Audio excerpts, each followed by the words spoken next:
Okay. Hi, girls. It's Mom. Mom. Okay. So today is Monday, May 12th, and I'm on night 2 of our book, Fish in a Tree. Okay, and just so me and Jelly, Jasmine named her Jelly. Okay, so easy enough, right? Hi, Jelly. Say hi. Hi. Okay. So let's just take a second and talk about our main character, Allie, that we're meeting. Okay. Allie is in 6th grade. Now, if she's in 6th grade, Allie says that she's been in 7 schools in 7 years. So she's either been in preschool or kindergarten. Okay. 7 schools in 7 years. Wow. For a 6th grader, that's a lot. Okay. She mentioned here about her grandfather. That she missed her grandfather. And she mentions that he used to come with them, her and her mom, when they would move, when they would get stationed somewhere else, or her dad would be deployed. So that tells me that Allie's family, or Allie's father, must be in the military. And that's why she has to move around a lot. So she doesn't get a whole lot of time to make new friends or to spend a lot of time with her new teachers. And so she's got an issue with reading. Now, I know what's going on here. But let's just recap, because she says that she spells the same word differently on different pages. She says that she gets headaches from reading. And she says that the words on the paper jiggle around. She says, how can people read letters that move? So I know what's going on there, but let's see. I've never seen letters that move on the paper. So that must be really difficult for her. That sounds like a challenge. And she's afraid to tell people that she's having trouble reading. So we know that her mom is a waitress. And we know that people think that she's dumb, and couple of these kids have called her dumb. Sounds like she's heard that a lot.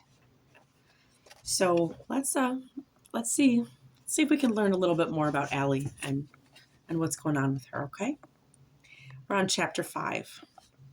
Chapter 5 is called Silver Dollars and Wooden Nickels. The back door swings open, and my brother Travis is there, smelling like grease, looking like he rolled in it, and I instantly feel better. How's my favorite little sister? I'm your only little sister. Doesn't matter, you'd still be my favorite. He smiles. So, your favorite big brother had a silver dollar today. A silver dollar day today. I think of Grandpa and Dad, who always asked us if we were having a silver dollar day or a wooden nickel one. Travis is doing that thing where he wiggles his fingers in the air and asks his daily questions. What are these? He looks older, more like my dad, who's been deployed since just before Thanksgiving last year. It was hard to feel thankful after he'd gone, especially since Grandpa had died 3 months before that. The hands of a genius, I say? Correcto mundo. Do you realize you come home every day and ask me to compliment you? Not really, he says, opening the fridge. Just asking you to state the facts.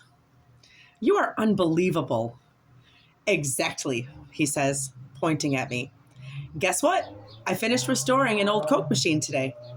Thing is like 70 years old. He pops open a soda. Those things are worth a bundle fixed up. Then he holds up the can. Look at this. Disappointing compared to those old green bottles.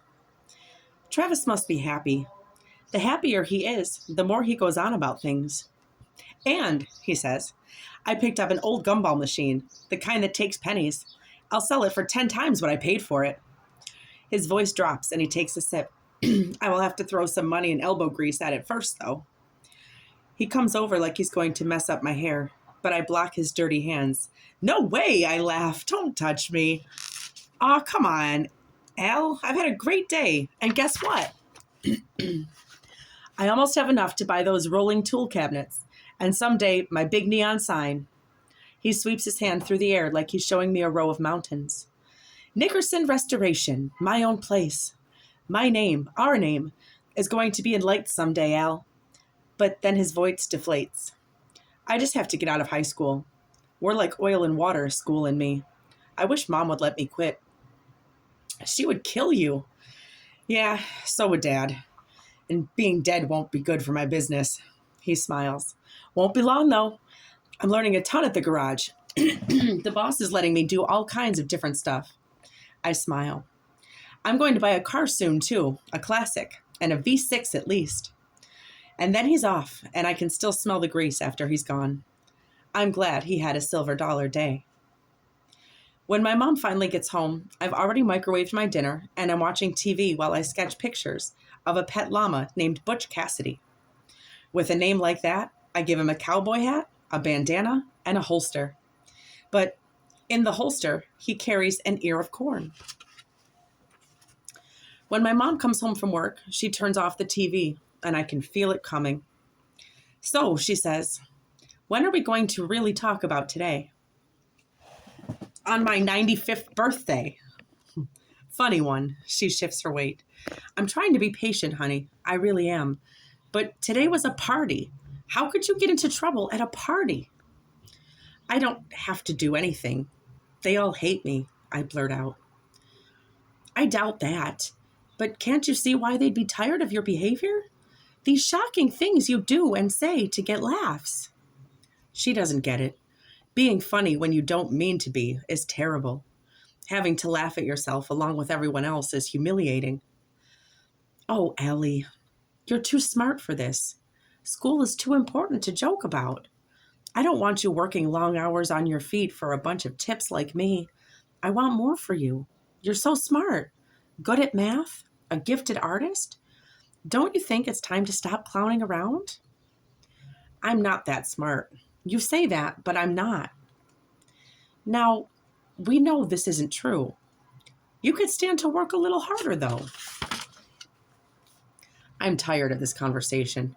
We've had it 100 times, even though my third grade teacher told her that I might just be slow, that my mom shouldn't expect too much of me. My mom's eyes got all wide and shiny when she heard that. I felt sad and embarrassed for her having to be my mom. But my mother's never bought what that teacher said. I sometimes wish she would, but most times I'm grateful that she hasn't. She bends over to look me dead in the eyes. I know that moving as much as we have has been hard for you. And I know I work all the time and can't keep tabs on your schoolwork. It has made it hard for you to keep up with some subjects. And I understand that. I really do. But you're going to have to make more effort, Ellie. Things worth having are worth working for. I'll do better, I tell her. I used to say this and mean it. Now it feels like I'm just making up one of my own stories. Her smile is sad. Okay, then. She kisses the top of my head. Can I turn the TV back on now? She unties her apron as she stares. Did you take your bath yet? No, I sigh. The tiredness in her voice says there's no use arguing. I trudge towards the hallway. By the way, I don't want to hear you say that people hate you, she calls out. How could anyone on earth possibly hate you? I wish she could understand my world, but it would be like trying to explain a whale what it's like to live in the forest. Aw, she sounds sad. She sounds lonely. She sounds like she doesn't fit in. She feels like that, right? Oh, chapter 6. A triple-sided coin. A triple-sided coin? How do you do that? Travis opens the door of the pawn shop in town and waves me in ahead of him. The bell on the door announced our arrival as it hits the glass. The dusty smell of the place triggers a bunch of memories. Good times. Together times, when Dad and Grandpa would take Travis and me out looking for coins. Numbers and money are something Travis and I can do well, so we took to it fast. Grandpa loves the dustiest stores best because they were the ones that would have uncracked rolls of coins in the back of their safes. When the store owners would trade the old rolls for new bills, we'd open them up at home to see what was inside. Sometimes we'd find a buffalo nickel, a mercury dime, or an Indian head penny. It was like a little bit of Christmas. Being here makes me ache to go back in time. The man behind the counter doesn't say hello. He rolls a toothpick back and forth in his mouth with his tongue. In one way, it is completely impressive, and in another, the grossest thing I've ever seen. Travis rests his fingertips on the glass counter, looking down into the case filled with coins. You need something? The man doesn't talk the way Mom says you're supposed to talk to customers. I want to buy some coins, Travis said. Oh, yeah? Yeah. Travis brushes his chin with his knuckle, something he does when he's nervous. The guy reaches up and takes the toothpick out of his mouth. He uses it to point at Travis. Do you have memory? Wait, do you have money? Or are you all talk? Travis does what Dad said never do. He shows him his money. And not money like a regular person, a roll of money wrapped in an elastic band. The guy's eyes widen. Then, he asks, looking for something special? I want Liberty coins. You got any? He takes out several coins. One is a mercury dime with a head that looks like it has wings for ears. I remember those, I say, like the one Daddy has in his wallet. Travis turns them over in his hand. Nice. You have anything more unusual? The guy's eyebrows jump. He reaches into a drawer. This is unusual, but it'll cost you big. I don't mind paying for something special. Okay, then, he says. This one is special. He puts a penny on the counter. Travis picks it up and his eyebrows bunch up. This is smaller than the other pennies. The guy nods. It is. A rare find. Travis glances at me, and then he turns towards the guy. How much? Well, the guy says, if you know anything about coins, you know that a coin with a flaw in it is far more valuable than a regular coin. Something isn't right with it, and it's worth more? I've had these conversations. These are fun ones. Like I said, Travis says, how much? The guy tilts his head to the side. Well, normally I'd ask for 80, but I'll charge you, say, 75. Travis smiles. Even I remember how Dad used to tell us never to smile when you get a number. Never. Even if it's the best number in the world. And here he is smiling like he won the lottery. I try to look serious enough for the both of us. Well, that's really generous of you. $75 for a penny that's been dipped in nitric acid. The guy's smile falls off his face. I bet the police would be interested in a little bit of fraud. Now listen, Travis interrupts. Look, I wasn't born yesterday. Stop messing with me. Travis points at a coin in a case that has a walking woman wrapped in a sheet with the sun's rays behind her. It is beautiful. That 1933 Walking Liberty $50. How much for that one? Well, that one is in really fine condition. In fact, just tell me how much, Travis says, leaning in, palms on the glass. 45. 36, and you throw in the mercury dime for my little sister. I look up quick. For me? Then I do the math. Yep, he is following Dad's rule of offering 20% less than what they offer. But Travis threw in something extra. The guy squints. 40. Travis nods. Done. He slaps the money on the glass case.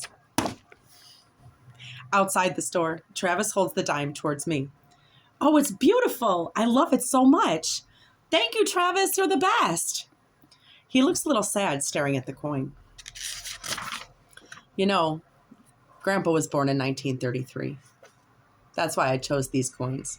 They were both minted in that year. I looked down at my mercury dime and its date, wishing people could last as long as coins. When we get into the car, Travis says, "Did you see how that guy in there took me for a fool, trying to rip me off? Remember, Allie, when people have low expectations of you, you can sometimes use it to your advantage." Then he looks at me right in the eyes and points at my nose. "As long as you don't have low expectations of yourself. Do you hear?" I nod again, but I think to myself that it's hard not to these days. Chapter 7. No Grandpa's Here. I sit on my bed, holding my copy of Alice in Wonderland. The shaky writing in the front of the book says, "For Allie, my wondrous girl. Love, Grandpa." The colors of the book are all bright, even though the book is old. Inside, the pages are soft and the writing is bigger than in the books now. But I still can't read it by myself. It's like having a gift that's locked in a glass box. I'm feeling heavy, but I always do on Sunday nights. The thought of another week of school does that. It's like knowing I have to pull a tire through a keyhole the next day. But I'll have a new teacher. Mr. Daniels sounds like a grandfatherly type with pockets full of lollipops, which could be nice.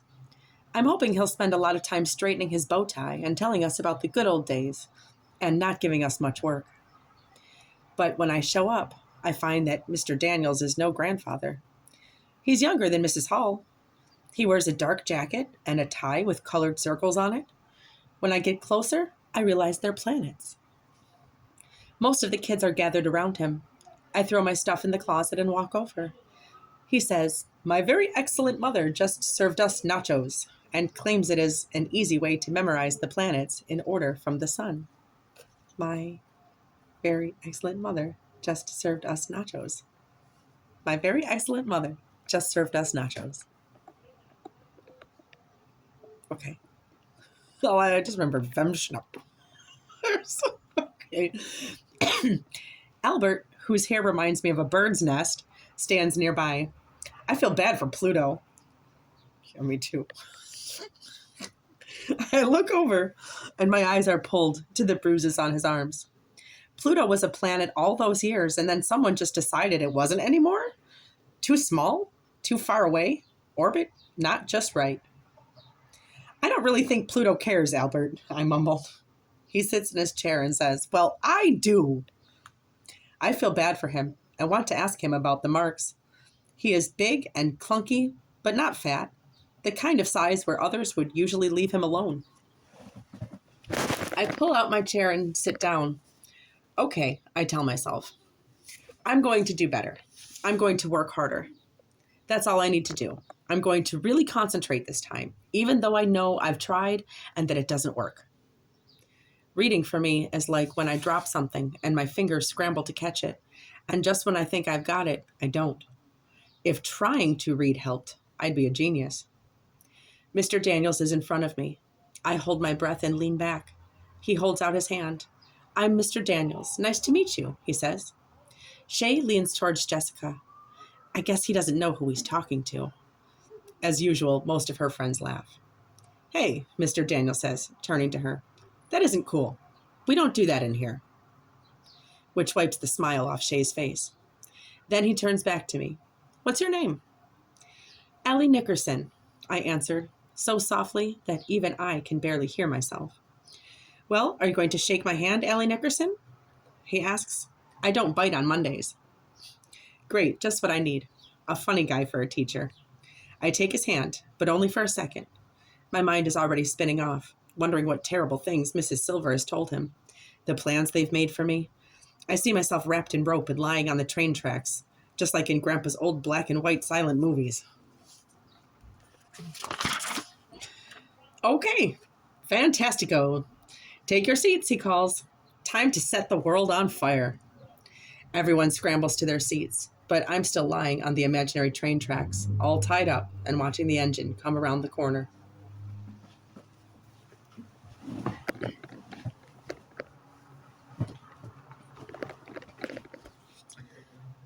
Chapter 8, Real Trouble. The first day with Mr. Daniel starts out okay because we have math in the morning and Mr. Daniel does this thing that he calls the bus driver. He says, "You're the bus driver." And then he tells us how many people get on and off. And we have to add and subtract the numbers in our head. No paper, no pencils, just math. When I was younger, I loved math, everything about math. But in school, math now has letters. Like, what does X equal? X equals 7. Shh. There are also long stories with characters, and although the story is supposed to end with some number, all the words block my path to getting there. But the day turns into a wooden nickel day at snack time, when Mr. Daniels calls me up to his desk. He holds the assignment that I did for Mrs. Hall, where we had to describe ourselves, the one with "Y" written over and over on it. My stomach flops over. "So I'm wondering what this means exactly. Can you tell me?" he asks. I shrug. "I'm wondering if you can write just one paragraph for me. Something about you. I'd like to learn something about you." I stay quiet. With teachers, if you stay quiet long enough, they start doing the talking for you, filling in the answers, and then you just have to nod. So I wait. But he waits too. Finally, he says, "Come on now. Can you write that paragraph for me?" I feel heavy. "No," I say. He doesn't want to know about the real me. It'll be like people in scary movies who think they want to know what's in the basement, but when they find out, they're always sorry. "Allie, did you say no?" he asks, without being mad. I turn myself to stone. He takes a deep breath and leans forward.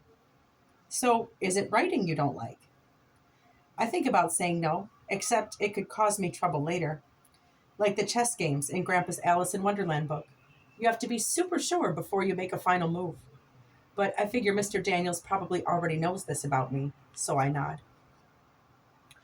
"What do you like then?" "Buffalo wings," I say. He laughs a little. "What do you like about school?" "Leaving?" He waits for me to say more. "I like math and art. I like to draw." "Well, that's cool. Do you draw a lot?" "Yeah." "So, do you find the writing difficult, or do you just not like it?" "It's easy," I lie. "It's just boring." "Well, maybe we can do some things to make it less boring for you, to excite you about writing. It's a great way to explore. Be creative. Ask questions." I point at my paper. "I asked a lot of questions there." "Yes," he laughs. "I guess you did." Takes a deep breath. "Here's the thing, Allie. I'm going to be honest with you. I've talked with both Mrs. Hall and Mrs. Silver. I know that you've spent a lot of time in the office in the past. You're good at getting sent to the office. But, you can be good at the wrong things." Uh-oh. "I just want you to know that I'm going to try really hard not to send you to the office. If we have something to deal with, you and I will deal with it together." He winks. "What happens in room 206 stays in room 206. "What? So we won't involve Mrs. Silver anymore? Okay? I think she's had enough to do around here." "Oh no. Did he just take away my get out of jail free card?" "Also," he says, moving his head to look at me in the eye, "I'm on your side, okay? I want to help you." So he wants to help me, huh? He has no idea what he's in for.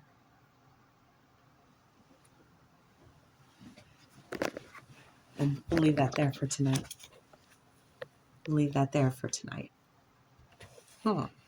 New teacher. New stuff. Okay. Oh. Okay. Oh, wait. Okay. He said, so back in at the beginning of the chapter, he says, Mr. Daniels does this thing where he calls the bus driver. He says, "You're on the bus. You're the bus driver," and he tells us how many people get on and off, and we have to add and subtract the numbers in our heads. Okay, so you used to watch Lamb Toss play along. Okay, and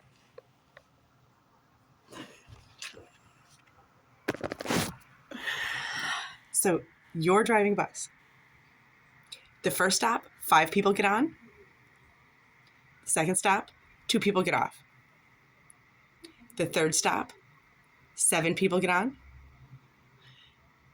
The fourth stop, 3 people get off. What color are the bus driver's eyes?